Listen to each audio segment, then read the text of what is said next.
Hallo Leute, mein Name ist Sascha und neben mir steht der André. Er hat mir sonst immer hinter der Kamera geholfen, aber diesmal brauche ich seine Hilfe. Ja, und zwar sind wir mit Gadget Stage in einer neuen Serie unterwegs. Gadget Stage zu Besuch bei Freunden. Letzte Woche haben wir das im Kabü gemacht, da haben wir nämlich das Review zum OnePlus 5 gedreht und heute sind wir bei Nick. Nick ist auch ein Freund von uns, wie soll es anders sein? Er baut Paper Toys. Paper Toys sind kleine Figuren, Raumschiffe, alles Mögliche, was man natürlich aus Papier bauen kann und das wird er uns heute mal zeigen. Schauen wir es uns an. Das hört sich spannend an. Los geht's!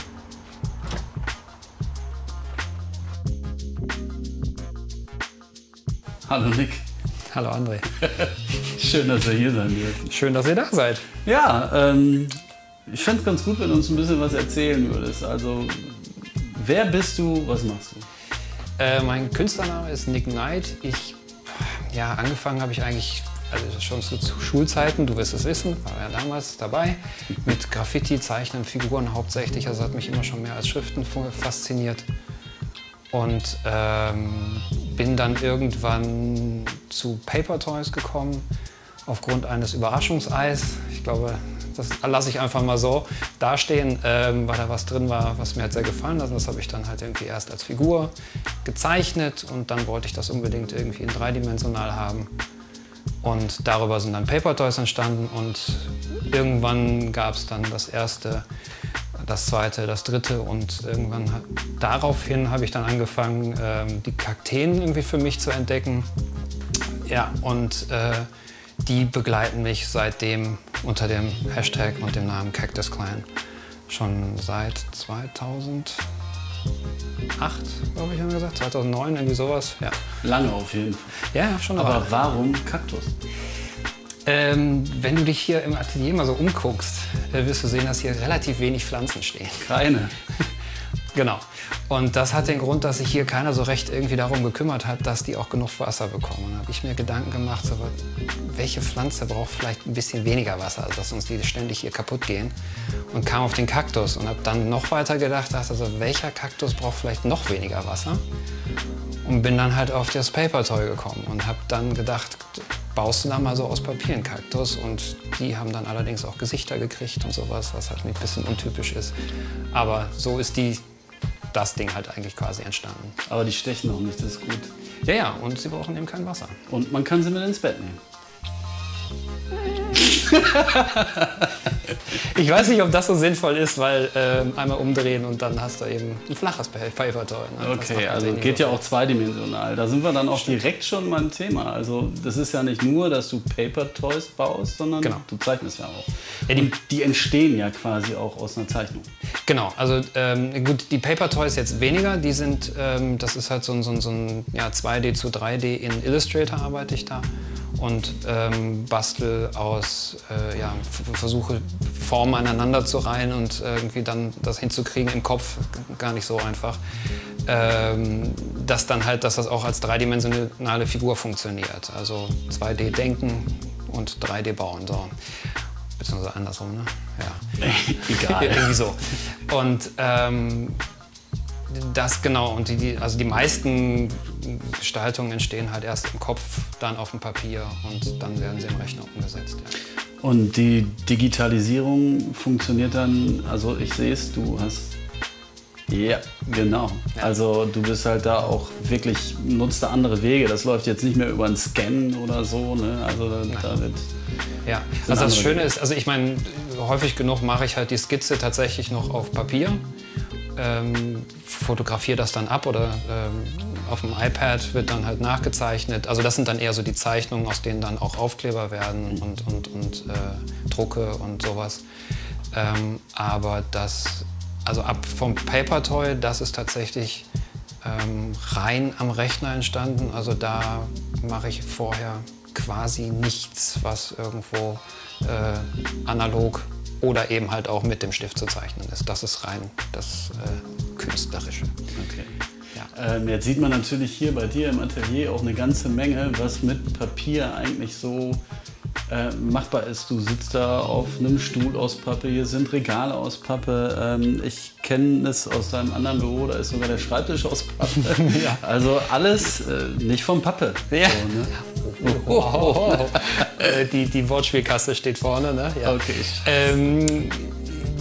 Ja, ist richtig. Also ich fand es halt irgendwie lustig. Ich dachte, wenn man sowas schon hat, dann kann man es auch durchziehen. Und über die Jahre habe ich halt auch einen schönen Bekannten, wie sagt man, viele Bekannte, die dann eben auch weltweit agieren. Der Stuhl hier zum Beispiel, der ist von jemandem aus Singapur gestaltet worden. Wir haben, also die Regale, die gab es irgendwie, das war wohl Uni-Arbeiten, die gab es mal irgendwie für einen schmalen Euro irgendwie bei Strauß Innovation. Also, darf nicht? Okay, tut mir leid. Und der Papptisch, den ich mir in Düsseldorf, also zu Hause dann irgendwie eingebaut habe, das war halt irgendwie so ein Gedanke, ich möchte das halt irgendwie so ein bisschen durchziehen. Ich finde das halt cool, aus Pappe, du kannst es nachher wieder recyceln, es geht weg, wenn du es nicht mehr brauchst, du schmeißt es weg, ohne dass da großartig was passiert. Kannst es theoretisch halt auch weiterverwenden und so. Also den Gedanken fand ich irgendwie immer schon sehr schön. Ja, es hat ja wirklich was mit Upcycling zu tun und wenn ich mir das da oben angucke, dann denke ich, da kann man eine ganze Menge mitmachen. Also Papier ist jetzt nicht einfach nur irgendwie so ein labberiger Stoff, auf dem man schreibt und kritzelt. Das ist es. Und ich fand das so schön, ein Kumpel von mir aus Amsterdam hat es irgendwann mal so schön formuliert, der Martin hat gesagt, dass wir quasi das Beamen auch erfunden haben mit den Paper Toys.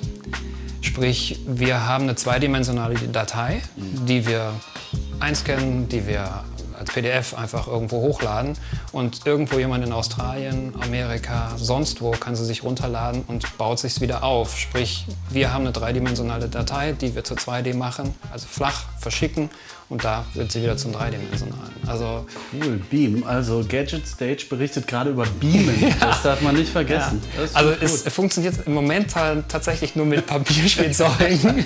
Hey, aber egal. Irgendwo muss man anfangen. Ja. Genau.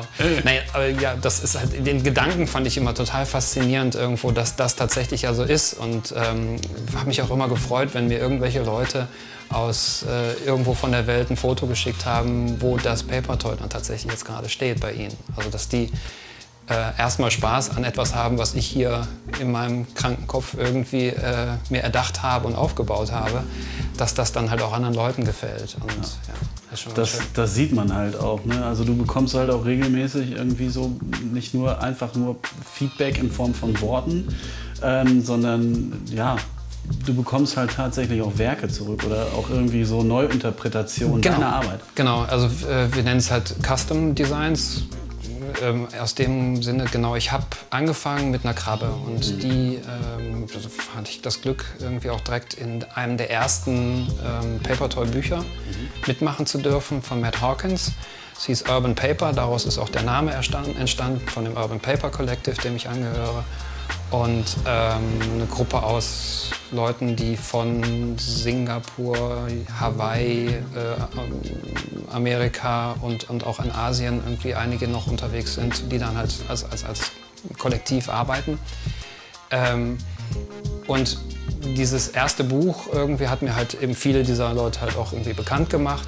Und von da an ging es halt irgendwie immer weiter. Und diese erste Krabbe haben mir damals schon irgendwie, ich glaube, ich habe da auch so um die 30 verschiedene Gestaltungen. Das war auch so der ursprüngliche Gedanke. Ich wollte eigentlich eine Figur haben, die, ich muss vielleicht wieder piepen, aber den Dunny von Kid Robot, das sind ja diese Plattform-Vinyl-Toys, das fand ich irgendwie immer total faszinierend und dachte aber, gut, wie kann man das vielleicht noch günstiger machen und noch einfacher für Leute, dass sie es halt irgendwie sich auch zusammen zu Hause bauen können und auch vielleicht selber gestalten können und das aber auch wieder reproduzieren können. Sprich, du hast am Rechner, stellst du eine Datei her und die kann nicht nur einer oder nicht nur du haben, sondern eben auch viele andere, jeder, der sich ausdruckt.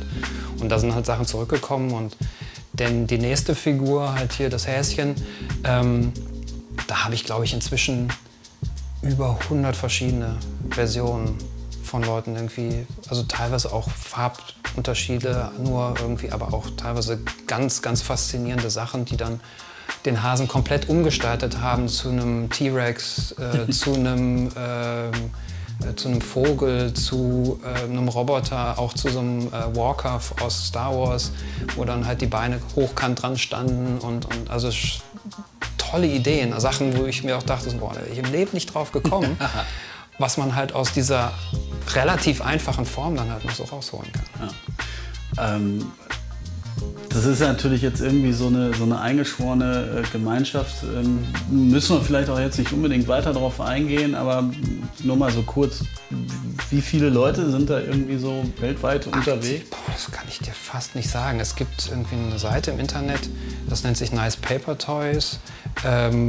Da sind es irgendwie über 1000 Leute, die aber auch viele, die eben nur konsumieren, also die halt Fans sind. Also jetzt, wenn ich mal so den harten Kern und der Leute, die tatsächlich auch vielleicht heute noch aktiv sind, die halt für mich, ich möchte mich da jetzt nicht zu weit aus dem Fenster nehmen, aber vernünftige Paper Toys machen. Es gibt viele, die halt immer wieder die gleiche Form einfach recyceln und daraus irgendwie so ein bisschen was anderes machen. Aber es gibt Leute, die halt neue Sachen sich ausdenken und ganz, ganz abgefahrene Sachen dann eben auch aus Papier bauen, wie eben das, was du da oben schon gerade angesprochen hast. Schön.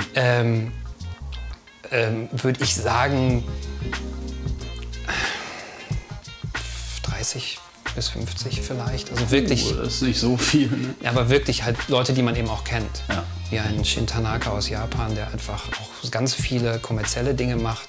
Ein Three-Eyed Bear, der Martin aus Amsterdam, der jetzt im letzten Jahr komplett das Jahr damit beschäftigt war, fürs Smithsonian Museum Orchideen verschiedener Arten aus Papier zu bauen, für deren Ausstellung und Awareness dafür zu schaffen. Und also gibt schon echt ein paar Leute, die nicht nur was können, sondern die dann auch bekannt sind, die auch was produzieren, was dann eben auch weltweit kommt. Und es gibt auch ganz viele, die einfach nur für sich irgendwie was basteln, dann auch solche, sagen wir mal, One-Off-Paper-Toys machen, sprich irgendwie aus Papier, wie hier zum Beispiel der Yeti.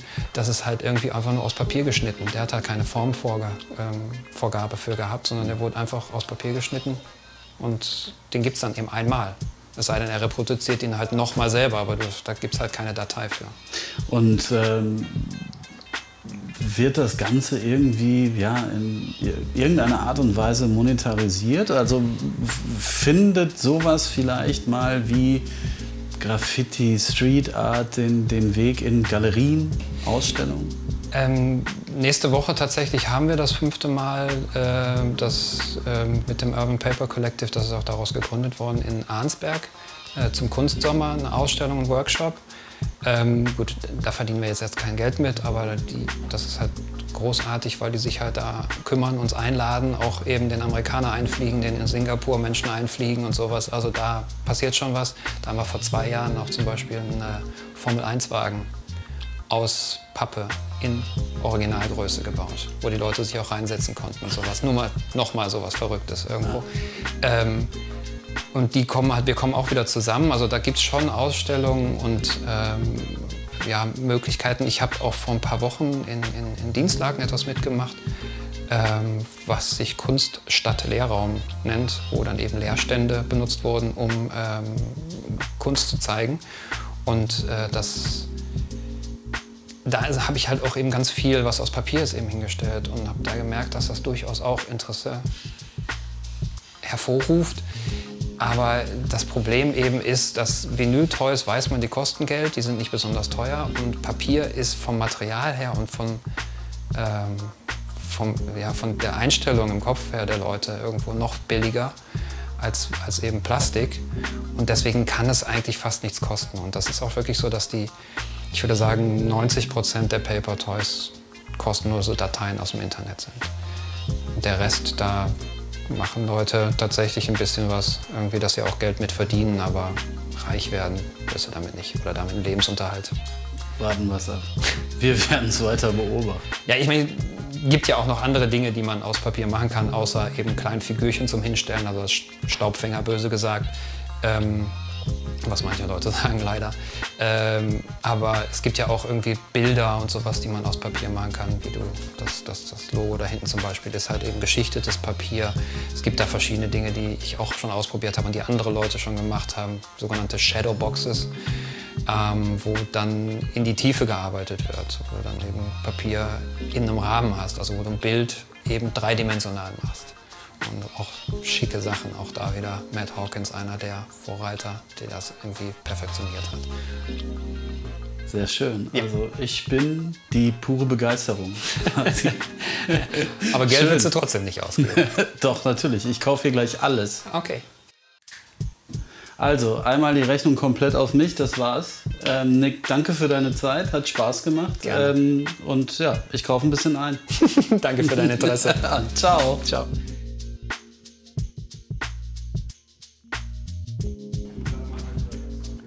Ui. Wow. Hey, das ist schon echt fett. krass. Ja, echt. Also Paper Toys, jetzt mal Hand aufs Herz, Leute. Habt ihr vorher was davon gehört oder irgendwie gesehen, gewusst, dass es so eine Community gibt? Ich schon.